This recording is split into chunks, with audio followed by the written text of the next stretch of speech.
ሞት ምንድነው? እሺ አመሰግናለሁ እግዚአብሔር ይስጥልኝ። ሞት በጣም ሰፊ ርዕሰ ጉዳይ ነው። ብዙ የተጻፈበት ብዙ ቅኔ የተቀኙበት ብዙ የሚያፈላስፍ እንደውም አንድ ሰው የሞትን ጉዳይ ካነሳ ፍልስፍና ቃጣው ይባላል። ራሱ ህይወትን ዲፋይን ማድረግ የሚጀምረው ሞትን መመልከት ሲጀምር ነው። በሃይማኖትም ከሃይማኖት ውጭም ሆነን ብናየው ለማናችንም የማይቀርልን ነገር ስለሆነ የሞት ጉዳይ በጣም ሰፊው ርዕሰ ጉዳይ ነው። መጽሐፈ መቃብያን የሚል መጽሐፍ ላይ መጽሐፍ ቅዱስ ውስጥ የሰውን ሞትን መዘንጋት በጣም ያደንቃል። ያለ ግን የሚረሳ የማይቀር ግን አጠገብሽ ሆኖ የምትረሺው አይነት ነገር የለም። እንደዛ አይነት ርዕሰ ጉዳይ ነው ሞትና በጣም ሰፊ ርዕሰ ጉዳይ ነው። ሞት ምንድነው የሚለውን ዲፋይን ለማድረግ በጣም ሰፋ ይላል። ግን እንደ ሃይማኖት ሰው ደግሞ እኔ ሰብሰብ አድርጌ ካነሳሁት መጽሐፍ ቅዱስ ሞት የሚለውን ቃል በሶስት መንገድ ነው የሚጠቀምበት። የመጀመሪያው ያው ሁላችንም ሞት ሲባል የሚመጣብንና የምንፈራው የነፍሳችን ከስጋችን መለየት ነው። የዚህ ምድር ላይ ቆይታችን የሚያበቃበት ሰው አረፈ ሞተ ተብሎ የሚለቀስበት የታወቀው ሞት እሱ ነው። ግን መጽሐፍ ቅዱስ እሱም ብቻ አይደለም ሞት የሚለው፣ ከሱ ቀድሞ ሌላ ሞት አለ። እዚህ ምድር ላይ ያለ ሰው በህይወተ ስጋ ያለ እየተንቀሳቀሰ የማይለቀስለት ለቅሶ የማይደረስ እድሩ የማይሰበሰብበት ግን እንደሌለ የሚያስቆጥር አኗኗር አለ። እዚሁ ምድር ላይ ሆኖ ክፋት ውስጥ የሚኖር ከሆነ መጽሐፍ ቅዱስ ላይ በጣም በብዙ ቦታ ለምሳሌ አንድ ሰው ቤተሰቦቹ ሞተው ልቀብር ልሄድ ነው ሲለው ክርስቶስ ምን አለው? ሙታናቸውን ይቀብሩ ዘንድ ሙታንን ተዋቸዋል። ቤተሰቦቹ ሞተዋል። ሙታን ተነስተው ከሞት መቼስ አይቀብሩ። ስለዚህ ሁለት አይነት ሞት በዚህ አረፍተ ነገር ውስጥ ተናገረ። አንደኛው ነፍሳቸው ከስጋ የተለየ ወላጆቹ ናቸው። ሁለተኛው ደግሞ ሙታን የተባሉት በህሊና መሞት አለ፣ በልብ መሞት አለ፣ በአስተሳሰብ መሞት አለ። አንዳንድ ሰው አለ እየተባለ ግን በጣም በክፋት ውስጥ ከኖረ መሞት የተሻለ ሁሉ ሊሆን ይችላል። እንደውም በጣም እኛ የምንፈራው የስጋን ሞት ከነፍስ መለየት ነው እንጂ እሱ የማይቀርና ስለ ሰውየው ማንነት የማያሳይ ሞት ነው። ምድር ላይ ያሉ ግን መሞት በጣም ስለ ባልቴት ሲናገር ባሏ ስለሞተባት ሴት ሲናገር የባሏን ሞት በጣም ለተቀማጠለ ህይወት እንደ እድል የምትቆጥር ከሆነች በህይወቷ ሳለች የሞተች ናት ይላል ቅዱስ ጳውሎስ። ደግሞ ቅምጥሊቱ ልና በህይወቷ ሳለች የሞተች ናት ይላል። ስለዚህ በጣም ብዙ ሊያነጋግር ይገባ የነበረው ሞት ከዛኛው ይልቅ ይሄኛው ነው። ይሄኛውን ሞት ደግሞ ሰው በህይወት እያለ ከሞተ ለሌላ ሶስተኛ ሞት ይዳረጋል። ከስጋ ሞት ከቆጠርነው ሁለተኛ ሞት፣ ከዚህ ከቁም ሞት ከቆጠርነው ደግሞ ያ ትንሣኤ የሌለው ሞት ነው። የመጨረሻው ሞት ዳግም ሞት፣ የእሳት ባህር የመሳሰ ኩነኔ በአጠቃላይ ማለት ነው። የነፍስ ኩነኔ እነዚህ ሶስቱ ናቸው። ከሶስቱ ትንሣኤ የሌለው የመጨረሻው ትንሣኤ የሌለው ሞት የሚባለው መኮነን ነው። የስጋና የነፍስ መለየት ትንሹ ነው። በጣም የሚገርመው አሁን እኛ በጣም የምንፈራው ሞት የስጋና የነፍስ መለየት አይደል? ግን እሱ የመጨረሻውና ቀላሉ ሞት ነው። የማይቀረው የሆነን ደረጃ ለመሻገር ሲፈለግ ከስጋዊው ዓለም ወደ መንፈሳዊ ዓለም መሸጋገሪያ፣ እንደውም የዘላለም ህይወት የልደት ቀን የበርዝዴይ ፎር ኢተርናል ላይፍ ይባላል። ከዚህ ዓለም ከእናታችን ማፀን አይደል የምንወጣው? ከዚህ ዓለም ወደዛኛው ዓለም ለመሻገር ደግሞ ከምድር ማህፀን የምንወለድበት ቀን የልደት ቀን የሰማይ ቤት በርዝዴይ ካለ የሚከበረው ሰው የሞተበት ቀን ነው እንግዲህ። እና ትንሣኤ ያለው ሞት ነው። የመጨረሻው ደግሞ ምድር ላይ ያለው እሱም ትንሣኤ ያለው በንስሐ ሰው ሙታነ ህሊና ከሆነ የሆኑ ሰዎች የህሊና የልብ ያስተሳሰብ ሞት ውስጥ ያለ ሰው ፈቃደኛ ከሆነ ራሱን ለማስነሳት ይችላል። በማንኛውም ጊዜ ራሱን መቀየር ይችላል። ያ ምድር ላይ ያለ ንስሐ የሚባለው እሱ ትንሣኤ ይባላል። ህይወት በአጠቃላይ እንግዲህ ስለ ሞት ስናወራ ህይወት ስላለ ነው። እያንዳንዱ ነገራችን ፕሪደስትንድ ወይም የታወቀ ነው ወይ የተጻፈ ነው ወይ? አንድ ሰው የሚሞትበት ቀን የተወሰነ በቃ በዚህ ቀን ይሞት ተብሎ ያለቀለት ነገር ከሆነ ለምንድን ነው የህክምናው የሚለፋው? አንድን ሰው ትሪት ለማድረግ ለመርዳት የሚሞከርበት ምክንያት ምንድን ነው? ልፋቱ ምንድን ነው? ዞሮ ያለቀለት ጉዳይ ከሆነ ስለዚህ አብዛኞቹ ህይወትን ለማስቀጠል የሚደረጉ ትግሎች በሙሉ ትርጉም አልባ ይሆናሉ። ህይወትን የተሻለ ለማድረግ የተሳካ ህይወት ለመኖር የተሳካ ኑሮ ለመኖር ተማሪው ትምህርቱን፣ ሰራተኛ ስራውን የሚሰራው ኦሬዲ የተጻፈለት ነገር የማይቀየር ከሆነ በጣም አስቸጋሪ ነው የሚሆነው። በጣም ባጭሩ ለመግለጽ የተጻፈልንን ነው የምንኖረው የሚል ትምህርት በክርስትናው ዓለም ወይም በቤተክርስቲያን በተለይ በኦርቶዶክስ ቤተክርስቲያን አስተምሮ የለም። ከዛ ነው መነሳት ያለብን። እግዚአብሔር አስቀድሞ ያውቃል ወይ? አዎ ያውቃል። አስቀድሞ ወስኗል ወይ? አልወሰነም። ፕሪደስቲኔሽን እና ፎርኖሌጅን ለይተን ነው የምናየው። እግዚአብሔር አስቀድሞ ያውቃል ማለት እንዲሆን ወስኗል ማለት አይደለም። የሚያውቀው ስለወሰነ ሳይሆን የሚሆነው ያወቀው ስለሚሆን ነው። ለምሳሌ አሁን አንድ ሐኪም የዛሬ ወር አንድ በሽተኛ ይሞታል ቢል እንደተባለው በወሩ ቢሞት አንተ ገደልከው አይባልም። እንደውም የሐኪም እውቀት በጣም ይደነቃል አይደል? በቃ በተናገረው ቀን እኮ ሞተ ያሰኛል። ስለዚህ አስቀድሞ በማወቅና በመወሰን መሃል ልዩነት አለ። እግዚአብሔር ያለበት አምላካዊ ሲጀመር ከታይም ውጭ ነው። እግዚአብሔር እኛ ታይም የምንለው ላይን ውስጥ ውጭ ነው ያለው። ስለዚህ ሁሉም አሁን እንደሆነ ነው። ትናንትም ነገም ዛሬም የሚባለው በሱ ዘንድ አሁን ነው። ስለዚህ የሱ የሚሆነውን የማየት የማወቅን ጉዳይ ከመወሰን ጋር ልክ አሁን እኔ ያየሁት ፊልም ለምሳሌ የሆነ ፊልም እየታየ ቀድሜ ያየሁት ነው ልበልሽ፣ አንቺ አላየሽው፣ ይሄ ፊልም እንደዚህ ነው የሚሆነው ስል ቢሆን አንተ ስላልክ ነው የሚሆነው አይባልም። ቀድሞ የማየቴ ነገር ነው እና ማወቅንና መወሰንን ለይተን ነው። አንደኛው የሞት ቀንን ውሳኔ በተመለከተ ከእውቀት አንጻር እግዚአብሔር ያውቃል። ከዛ ውጭ ግን ኮንዲሽናል የሆነ እንደሆነ ራሱ እግዚአብሔር ሁኔታው ታይቶ እንደሆነ የሚያሳዩ በጣም ብዙ መጽሐፍ ቅዱሳዊ ጥቅሶች አሉ። ለምሳሌ ሁሉም የሚያውቀው ጥቅስ በምድር ላይ እድሜህ እንዲረዝም እናትና አባትን አክብር፣ መልካምም እንዲሆንልህ እድሜህ እንዲረዝም እናትና አባትን አክብር ይላል። ኮንዲሽናል ውሳኔ ነው ማለት ነው። የኔ እድሜ እግዚአብሔር እድሜን እናትና አባቴን በማክበሬና ባለማክበሬ ላይ ያስቀምጦታል። እንደውም ከነ ዝርዝሩ ነው። በምድር ላይ እድሜህ እንዲረዝም አንድ፣ ከዛ ደግሞ መልካም እንዲሆንልህ። አንዳንዴ እድሜ ረዝሞ በጣም ሊታመም ሊሰቃይ ይችላል ሰው አይደለ? ባጠረልኝ እስኪል። ስለዚህ ሲሰጥ ምንድን ያለው? እድሜህ እንዲረዝምና መልካም እንዲሆንልህ፣ መርዘሙም የመልካም እንዲሆንልህ እናትና አባትን አክብር። እንደዚህ በምድር ላይ ህይወታችሁ ይረዝም ዘንድ ትእዛዜን ጠብቁ። በጣም ብዙ ቦታዎች አሉ። ስለዚህ እድሜን ኮንዲሽናል አድርጎታል ማለት ነው።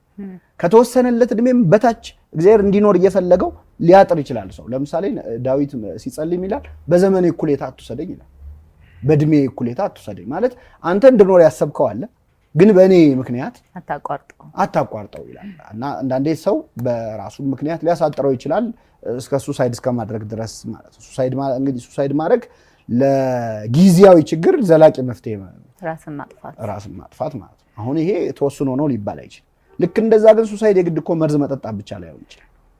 አንድ ሰው በሱስም ግራጁዋል የሆነ ሱሳይድ አለ ማለት ቀስ ብሎ ራሱን እየጎዳ የሚመጣበት ሊሆን ይችላል። ስለዚህ እነዚህን የሞት ቀንን ክፍት ነው ያደረገው እግዚአብሔር ነው። ሊረዝም ይችላል፣ ሊያጥር ይችላል እንጂ ያቺ ቀን ምን ብለዋለች? በጣም ደስ የሚል ቃል ወንድሟ ሞቶ ጌታ ሆይ አንተ በዚህ ኖረ ቢሆን ወንድሜ ባልሞተ ነበር ብለዋለች ለክርስቶስ። በእርግጥ ክርስቶስ በዚህ ኖረ አይባል፣ እሱ በሁሉ የሞላ አምላክ ነው። ግን አንዳንዴ እንዲህ ተደርጎ ቢሆን ኖሮ እንዲህ አድርጌ ቢሆን ኖሮ ብሎ ሰው ይጸጸታል፣ በጣም ይጎዳል፣ ይሰበራል። የተወሰነ ነው ሲባል የሚጽናናም ሰው አለ። በከፊላው እግዚአብሔር ሲጀመር እግዚአብሔር ይገድላል እግዚአብሔር ያድናል ብላለች ሐና የምትባል ነብይት ስትጸልይ። መግደልም ማዳንም የሱ ስልጣን ነው፣ እሱ እናምናለን። ግን ምድር ላይ በምንቆየው ቆይታ እና በአኗኗራችን ምክንያት የምንኖርበትን ጊዜ ልናረዝመውም ልናሳጥረውም ይችላል። በመልካምነትም ሊያጥር ይችላል። በነገራችን ላይ የውሳኔው እግዚአብሔር ስለሆነ ለምሳሌ በክፋትም በመልካምነትም ያጥራል። በክፋት ሲሆን ለምሳሌ ፈርዖንን በጣም ጨካኝ ንጉስ ነው ፈርዖን እና ፈርዖንን በኤርትራ ባህር ያሰጠመ ምሕረቱን ለዘላለም ነውና ይላል ዳዊት ሲጸልይ። እስቲ ባህር ውስጥ ከቶ ምሕረት አለ ወይ? ምንድነው ፈርዖን ቢቆይ ገና ህዝብ ይጨርሳል። ስለዚህ ለዚህ ሰውዬ እድሜው ማጠር የእግዚአብሔር ምሕረት አካል ሆነ። ለአንዳንድ ሰው ደግሞ እንደው መቆየ ስትይ መጽሐፈ ሲራክ ላይ መጽሐፈ ጥበብ ላይ በደንብ ይናገራል። ክፉ ከሚሰራባት ዓለም ቸኩሎ ሄደ ይላል። አንዳንዴ ሰው በጣም ጥሩ ማንነት ኖሮት በጣም በቃ በሰው የተወደደ ሆኖ ምናልባት 1-5 ዓመት ቢጨምር የነበረውን ጥሩ ነገር ሁሉ አበላሽቶ ይሄድ ከሆነ መንገዱን ያውቃልና እግዚአብሔር ሊወስደው ይችላል። ክፉ ከሚደረግባት ዓለም ቸኩሎ ሄደ የሚለው ይሄንን ነው። የራሱን ሰዎች ወሰደ ምናምን ሲባል የምትሰሚው ማለት ነውና ደጋግ ሰዎች አይበረክቱም ይባላል። ለምሳሌ ሊበረክትም ይችላል። እነ ማቱሳላ 900 ዓመት የኖሩት ደጋግ ሰዎች ናቸው። ክፉ ሰዎች አረ ማለት በአንድ ቃል ዲፋይል ታደርጊው አትችይም። አቤል ቃየልን ገደለው፣ ወጣት ነው። አሁን ወጣት ሲሞት ዘመኑ ወጣት የሚሞትበት ነው ክፉ ዘመን እንላለን። የመጀመሪያው ሟች ወጣት ነው። ስለዚህ እሱ በየትኛውም እድሜ ሊጠራ ይችላል። የምንወዳቸውን ሰዎች ስናጣ ምን ማድረግ አለብን? ስሜቱንስ እንዴት ነው የምናስታመመው? አትዘኑ ተው የሚሉንን ሰዎች ምንድን ነው ያስ ልክ ነው ወይ የሚለውን ነገር እስኪ የሆነ ነገር በልበት። አዎ በጣም ጥሩ ነው ያነሳሽው ጉዳይ። በጣም ከባድ ነው። ምንድን ነው በሰው ቁስል እንጨት ስደድበት የሚባል አባባል አለና እንዲሁ በቀላሉ በተለይ ሀዘኑን ኤክስፒሪየንስ ያደረገው ሰው ያህል የሚታመም የዛን ደረጃ ህመሙን የሚያውቀው የለም። ወደ ሃይማኖቱ አስተምህሮ ስንመጣ በመጀመሪያ ራሱ አምላካችን ኢየሱስ ክርስቶስ ሰዎች ሲሞቱብን ምን አይነት ሪያክሽን ሊኖረን እንደሚችል አሳይቶናል። እሱም አላዛርን የተባለ ሰው ከሞት ያስነሳበት ታሪክ ላይ እህቶቹ ቤተሰቦቹ መተው እየጮሁ እያለቀሱ ከበው ሲያይ በመንፈሱ ታወቀ፣ አለቀሰ ይላል። ከዛ ከ1 ሰዓት በኋላ ያስነሳዋል። ምናልባትም ከ30 ደቂቃ በኋላ ወዴት ቀበራችሁት አለ ይላል። አለቀሰ። ከዛ በኋላ አስነሳው። እንደሚያስነሳው ያውቃል፣ ግን ስቲል አዘነ፣ አለቀሰ። ምንድነው በድካማችን ሊራራልን የማይችል ሊቀ ካህናት የለንም፣ በነገር ሁሉ እንደኛ የተፈተነ ነው ይላል እግዚአብሔር። የሐዘኑን ጥግም ያውቀዋል፣ የሐዘኑን ጥግም ያውቀዋል። በኦርቶዶክስ ቤተክርስቲያን አሁን በጣም ለቅሶ ሲደርስ ብዙ ጊዜ ልብ ብለሽ ከሆነ ማርያም የልብን ሐዘን ታቀላለች የሚል መዝሙር ይዘመራል። በቃ ማርያም የሚለው ቃል ይበዛል ሐዘን ላይ። ለምን በምድር ላይ እንደ ክርስቶስ የተሰቃየና የሞተ የለም፣ እንደሷ ያለቀሰ የለም። ማለት የሱን ያህል መከራ የተቀበለ የለም ካልን የሷን ያህል ያዘነ የለም። የመጨረሻው መከራ ነው ከተባለ የመጨረሻው ሐዘን ነው ማለት ነው። ስለዚህ ቆማ እያንዳንዱን ስቃይ ስላየች የሷን ያህል ህመምን የሚረዳ ፍጡር ስለሌለ ማርያም የልብን ሐዘን ታቀላለች፣ አጽናኝኝ፣ አረጋጊኝ የሚሉ መዝሙሮች የሚበዙት ከድንግል ማርያም ጋር የተያዘ ሐዘንተኛ ስለሆነች ነው፣ በደንብ ስለምታውቀው ነው። የሷ ደግሞ ከፍ የሚለው ምንድነው? እንዴት እንደሚሞት በነፍሷ ሰይፍ እንደሚያልፍ ቀድሞ ተነግሯት ገና ሲያድግ ጀምሮ ነው እየተጠባበቀች የነበረው ያንን ሞት እንደሚሞት። አብርሃም እንኳን ልጁን ሊሰዋ መንገድ እየሄደ እኮ 3 ቀን 3 ሌሊት ሊሰዋው እንደሆነ እያሰበ 3 ቀን ተሰቃይቷል። እሷ 30 ዓመት ተሰቃየችው። ስለዚህ እንደው ጨርሶ የማይረዳ አድርገና ነው ሃይማኖቱን። የሐዘንን ጥግ እግዚአብሔር በደንብ ይረዳዋል። ከዛ ባሻገር ሐዘንን በተመለከተ የሚገርመው በደንብ እንድናዝንም ተፈቅዷል። ማለት አንዳንዴ ያልወጣ ሐዘን ህመም መሆን የሚችልበት ፖቴንሻል አለው። ያንን በደንብ መጽሐፍ ቅዱሱ በደንብ ይረዳል። ከመጽሐፍ ቅዱሱ በፊት የመጀመሪያው ሐዘንተኛ አዳም ነበር። አዳም ልጁን አቤልን ቃየል ወንድሙ ገደለበት እና በጣም የሚገርመው በገድለ አዳም ላይ በጣም አስገራሚ ታሪክ አለ። አዳም እንግዲህ የመጀመሪያው አባት ነው፣ የመጀመሪያው ለቅሶ የደረሰበት ሰው ነው፣ ሐዘንም የደረሰበት እሱ ነው። ስለዚህ ለህይወትም ለዓለምም አዲስ ነው። ስለዚህ እንዴት ማድረግ እንዳለበት ግራ ገባው እና በጣም ነፍሱ ተጨንቃ ሰውነቱ እስከ ማበጥ እስከ መቆጣት ደረሰ። ምንድነው የሚለው? የእግዚአብሔር መልአክ ቁጭ ብሎ እያለቀሰ አሳየው ነው የሚለው። እንዴት ያንን ሐዘን ማውጣት እንደሚችል ማለት ነው። ያንን ሲያይ ከመልአኩ ተረድቶ ቁጭ ብሎ አልቅሶ ሐዘኑን አወጣ። ስለዚህ ሐዘናችንን በደንብ እንድናወጣ ራሱ ክርስቶስ አልቅሶ አሳይቶናል። በቅዱሳኑም ህይወት በደንብ ማልቀስ። አሁን አንዳንዴ ሰው ሲሞትብን እንዲወራ ሁሉ አይፈልግም። አሁን ሰው እሱ ይሄን ጉዳይ አታንሱት፣ መድበስበስ የለበትም። የተዳፈነ እሳት ይሆንና ሰውየውን ሲያቃጥለው ነው የሚኖረው። መጽሐፍ ለምሳሌ አብረሽ የተነሳሽውን ፎቶ፣ አሁን ዘመኑ ቴክኖሎጂ ያለበት ነው፣ ቪዲዮ ምናምን የሚያስታውሱንን ነገሮች ሰዎች ዞር ለማድረግ ነው የሚሞከረው። እንደዛ ግን አይደለም። እንደውም ጭራሽ በደንብ ማቅረብ እና ማየት። መጽሐፍ ቅዱስ ላይ የለበሰችውን ልብስ ይዘው ያለቅሱ ነበር። ይህ ነበረ የለበሰችው ልብስ ስትሞት ማለት ነው። ሲለቀስላት ልብሶቿን ይዘው እንግዲህ በዘመኑ ልብስ ምንድነው ማድረግ ማሳየት የሚችሉ። አሁን ቢሆን ፎቶ እንደምናደርገው ለምንድነው ፎቶ የሚታየው? በደንብ እንዲወጣለት ሜሞሪዎቹን በደንብ ከዛ ሰው ጋር የነበረውን እያሳወሰ እንዲያዝን ነው። ምክንያቱም መጽሐፍ ቅዱስ ለሁሉም ጊዜ ያለው ይላል። ለደስታም ጊዜ ያለው፣ ለሐዘንም ጊዜ ያለው፣ ለሳቅም ጊዜ ያለው፣ ለለቅሶ ጊዜ ያለው። ሰው ሲስቅ አትሳቅ አይባልም፣ ሲያለቅስም አታልቅስ መባል የለበትም። ከዛ ባሻገር ግን ሞት ለበጎ ነው ብሎ መረዳት ራሱ ለበጎ ነው የሚለው ጥቅስ ራሱ እኛ ለበጎ ነው የምትለዋን ቶሎ እናውጣታለን እንጂ ቀድሞ ምንድነው የሚለው? እግዚአብሔርን ለሚወዱት እንደ ሐሳቡም ለተጠሩት ነገር ሁሉ ለበጎ ነው። ስለዚህ ነገር ሁሉ ለበጎ መስሎ እንዲታየኝ እኔ ከእግዚአብሔር ጋር ያለኝን ፍቅር ላይ መስራት ይኖርብኛል። እንደ ሐሳቡ መጠራት ይኖርብኛል። ሐሳቡን መረዳት ስጀምር ከዛ በኋላ ለካ ለበጎ ነው እላለሁ እንጂ አሁን እኔ በደፈነው አንድ ሰው ሀዘን ወይ የሆነ ነገር ደርሶበት ሄጄ ለበጎ ነው ልለው አልችልም። እሱ ነው ያን ማለት ያለበት። መቼ እግዚአብሔርን መውደድ ሲችልና እንደ ሐሳቡ መጠራት ሲችል። አንድ በጣም ቀላል ምሳሌ ማንሳት እችላለሁ።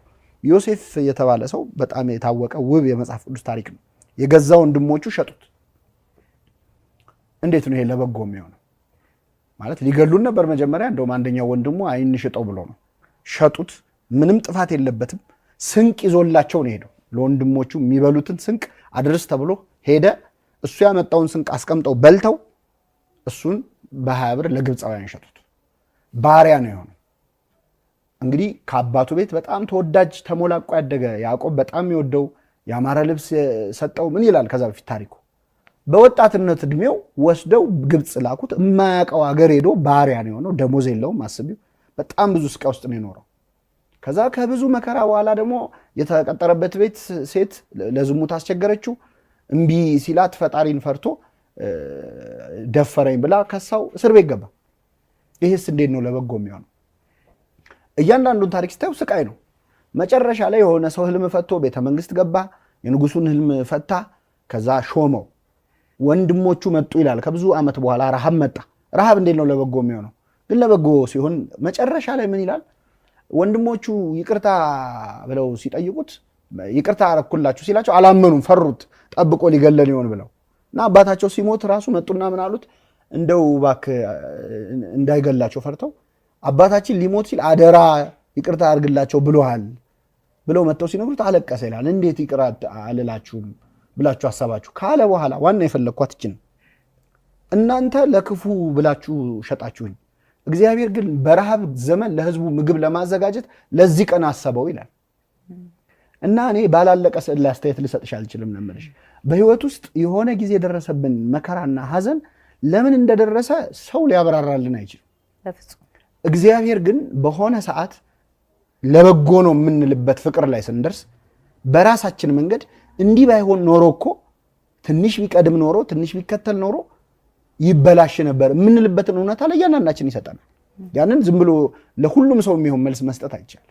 ግን ወደኋላ ስትያው ዮሴፍ ወደኋላ ሲያየው ነው ታሪኩን አሃ ለዚህ ቀን ነው ለካ ምናልባት ያ አንቺ በጣም ባልጠበቅሽው ጊዜ የደረሰብሽ መከራ የሰራሽ ማንነትም አለ። እሱ ምንም ጥያቄ አዎ። እና ለምሳሌ አንድ እንቁላል ውስጥ ያለን ጫጩት ያለ ጊዜው በመታው ባወጣው እንቁላል ጠብሼ ልበላ እችላለሁ እንጂ ጫጩት ሊሆን አይችልም። ጊዜውን ፈቅዶ ደግሞ መውጣት ካቻለ ሊበር ይችላል። ንስር ምን ታደርጋለች? እንቁላል ከጣለች በኋላ ልክ ጫጩት ከጣለች ጫጩቱ ከተፈለፈለ በኋላ እዛ ዙሪያውን በሾህ ታጥረዋለች።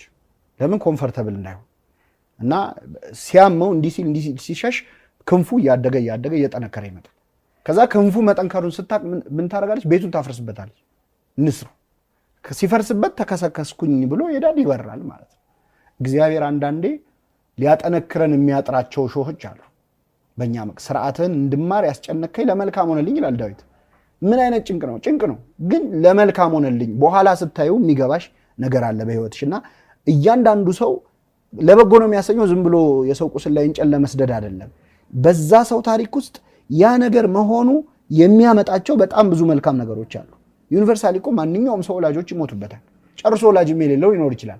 ወላጅም ኖሮት በወላጁ ደስተኛ ያልሆነና ኖረ ሞተ ምን ያደርግልኛል የሚልም ይኖራል እኮ። ሚስ የምታረጊው ወላጅ ማግኘትም እኮ አንድ ነገር ነው። እና እኔ አሁን ይሄ የሚባል መልስ ልሰጥ አልችልም፣ ግን ሐሳቡ ይሄ ሞትን ስናስብ ጤነኛ የሆነው መንገድ ምንድን ነው ትላለህ? በነገራችን ላይ አንድ እንደ በጎ ልክ ጾም፣ ጸሎት ምናምን የሚባሉ በጎ ልምምዶች ውስጥ የሚቆጠረው አንዱ ሞትን ማሰብ ተዘክሮተ ሞት ይባላል። ራሱ ሞትን ማሰብ እንደ ቨርቹ ነው የቤተክርስቲያን መጽሐፍት የሚገልጸው። ሞትን ማሰብ መቻል ራሱ እንደ ጸሎት ነው። ሰዎችን በጣም በጥሩ መንገድ ሲያመጣቸው ስለሚታይ በጣም እንግዲህ በጥልቅ የህይወት ዘመን ኮሚትመንት ያለው መንፈሳዊ ህይወት ለመኖር የወሰኑ ለምሳሌ የመነኮሳት ህይወት ስታይ አንድ መነኩሴ መነኮሰ ማለት ሞተ ነው። ፍታት ተፈቶ ነው ወደዛኛው ህይወት የሚገባው። 40 አውጥቶ ነው 40 ደግሶ በህይወቱ ሳለ ማለት ነው። እና የሚገነዙበትን ልብስ ይዘው ነው የሚዞሩት በሚሄዱበት ያን ያህል ተቀብለውታል። ከመቀበልም አልፈው ተዘጋጅተዋል እና የሚሞቱበትን ቀን በጉጉት ነው የሚጠብቁት። ለምን? ቀድመው ሞተዋል። ለዛች ቀን ቀድመው ስለተዘጋጁበት እና ሌላ ቦታ ይለቀሳል። ገዳም ብቻ ነው የማይለቀሰው ወደ ሞት ሄደ ተብሎ አንድ ሰው የማይለቀሰው እና ሞትን ማሰብ በጣም በጣም ከፍተኛ ጥቅም አለው። አስታውሰኝ የሚል ነበር አሌክሳንደር ዘግሬት ታላቁ እስክንድር ጠዋት ሰው ቀጥሮ ነበር ይባላል። ከእንቅልፉ ሲነቃ ትሞታለህ የሚለውን ነገር ማስታወስ በጣም ብዙ ጠቀሜታ ስላለው በየገዳማቱ አሁን በዓት የሚባል ማለት ጸሎት የሚያደርጉበት የየራሳቸው ሴል አለ አይደል? እዛ ውስጥ የቅዱሳን አጽም ይቀመጣል። ለሌሎቹ ለበረከት ለጸሎት ነው። አጽም ሙት ሲያስነሳ ሁሉ መጽሐፍ ቅዱስ ላይ የኤልሳ አጽም ሙት አስነሳ የሚል ተጽፏል ለበረከቱ። ለነሱ ግን እዛ ላሉት ሰዎች ግን ሁሌ ባዩት ቁጥር ነገ ያንን መሆናቸውን ያስታውሳሉ። ሞትን ማሰብን የመሰለ በመንፈሳዊም በስጋዊም በጣም የሚያፈላስፍ የሚያረጋጋ ሰው ቀብር ደርሶ ሲመጣ እኮ የሚያገኘው የነፍስ መረጋጋትና ነገ እኔም ወደዛው ነኝ የሚል ራስን የመመልከት እድል በጣም ቀላል አይደለም። ብዙ ቦታ ከመሄድ ሰው መቃብር ቦታ መሄድ ትልቅ ላይብረሪ ነው። አንደኛ ምንም ዲስትራክሽን የሌለበት ጸጥ ያለ፣ እዛ መቃብር ቦታ ላይ ብዙ አይነት ሰዎች አሉ። ዓለምን ያንቀጠቀጡ ሰዎች አሉ። ቢገናኙ የሚጋደሉ አብረው ሊተኙ ቀርቶ ማለት ነው። በጣም አሁን ወደ ስላሴ ምናምን ስቴጂ በጣም የኢትዮጵያ ታሪክ ውስጥ በጣም ብዙ አይነት ሰዎች ነው የተቀበሩት እና ሀያላን ሁሉ ተናጋሪዎች ዝም የሚሉበት ቦታ ነው። በጣም ኦራተርስ የሚባሉ ንግግራቸው ብዙ ለውጥ ያመጣ ሰዎች ተኝተዋል። ያን ማየት አንደኛ ሃምብል ያደርጋል። ሰዎች በጣም ብዙ ውብ የነበሩ ሰዎች እንደ ቅጠል ረግፈው ማየት ሰዎች በውበታቸው እንዳይመኩ ያደርጋል። ስልጣን ላይ የነበሩ አገር ያንቀጠቀጡ ሰዎች ወድቀው ማየት በስልጣኑ ሰው እንዳይመካ ነገ አፈር እንደመሆኑን የመሰለ ራስን የማስታወሻ መንገድ የለም እና ለመልካምነትም እድል ይከፍታል። በእርግጠኛ ሞኞች ነን። ቀብር ላይ ቆመን እናቅዳለን እኮ የሚገርምሽ። ቀብር ላይ እንላለን። ሲጀመር ለመሞት የተፈጠረ አይደለም ሰው ለመኖርን የተፈጠረ። ለዛን ማንለምደው ሞትን ለመሞት የተፈጠረ ቢሆን ኖሮ ሰው ውስጡ ያምነዋል ይቀበለዋል እንጂ መኖር ነው እንጂ መሞትን አይምሮው ላይ ይመጣ። ለምን? ሲጀመር ሞትን የፈጠረው እግዚአብሔር አይደለም ይላል መጽሐፈ ጥበብ። እግዚአብሔር ይገብረ ሞት፣ እግዚአብሔር ሞትን አልፈጠረም፣ ሰዎች ራሳቸው ተወዳጁት አመጡት ይላል። እንግዲህ መጀመሪያ የእግዚአብሔር ፕላን የቤተክርስቲያን መጽሐፍ የሚናገረው እቅዱ ምንድን ነው? የሰው ልጅ በነፃ ፈቃዱ ወደ ኢተርኒቲ እንዲሻገር፣ ወደ ዘላለማዊነት እንዲሻገር። ያንን ከማድረግ ከቻለ 1000 ዓመት ኖሮ እንግዲህ ሰው ሲፈጠር ኢንተርሚዲየት ስቴት ሆኖ ነው የተፈጠረው ይላል የቤተክርስቲያን መጽሐፍ። ማለት መዋቲም ኢመዋቲም ሞርታልም ኢሞርታልም ለመሆን የሚችልበት ፖቴንሻል ያለው ሆኖ ነው የተፈጠረው። ያንን ግን ወስኖበት ከሚሰጠው ይልቅ አቺቭ አድርጎ ሰው ራሱ በራሱ ምርጫ እንዲያገኘው ነው የታሰበው። ያንን ማድረጊያ ነው ዕፀ በለስ የተከለከለበት እና የምናውቀው መጽሐፍ ቅዱስ ላይ የተጻፈው ታሪክ ያለው። ስለዚህ የተፈጠርነው ለሞት አልነበረም፣ ለህይወት ነው። ስለዚህ ለህይወት የተፈጠረ ሰው መቼም ሞትን አምኖ ሊቀበል አይችልም፣ ውስጡ ሊቀበል አይችልም። ስለዚህ ይረሳዋል። አንቺ ሱንት ያለሽ ሊሞት እኮ ትንሽ ደቂቃ ቀርቶትም ሰው እንደሚኖር እንጂ እንደሚሞት አያስብ። እንደው አሰቃቂ አደጋውን ቢደርስብን እና በቃ ትንሽ ልንሞት ትንሽ ሚኒት የቀረን እንኳን ብንሆን ስለ ነፍስ ስለ ዘላለም ሕይወት ከማሰብ ይልቅ ስለመዳን እንዴት ከዚህ ልውጣ ነው። ይሄ ማለት በአንድ መልኩ ለሞት አለመፈጠራችንን በምንም ተአምር በህይወት ተስፋ ማንቆርጥ መሆናችንን ነው የሚያሳየው። ሞትን ሌላው ግን አብረን ልናይበት የሚገባው ነገር ምንድን ነው? እግዚአብሔር የምህረቱ አካል አድርጎ መቀየሩ ነው። አሁን ሞትን ብዙ ጊዜ ቅጣት ነው የብዙዎቻችን እንትን። ግን የሰው ልጅ የእግዚአብሔርን ትእዛዝ ከጣሰ በኋላ መዋቲነትን መረጠ፣ ሞርታሊቲን መረጠ። ሞርታሊቲ ሲመረጥ ደግሞ ግራጁዋል ነው። ስለዚህ የባህሪ መጎስቆል፣ መታመም፣ ሌላው ችግር ምናምን ማርጀት የሚለውን ነገር ጨምሮ ነው የተቀበለው ማለት ነው። ያንን እንደመረጠ ሲያውቅ እግዚአብሔር ያደረገው ሌላ ምህረት የስጋ ሞትን ማምጣት ነው።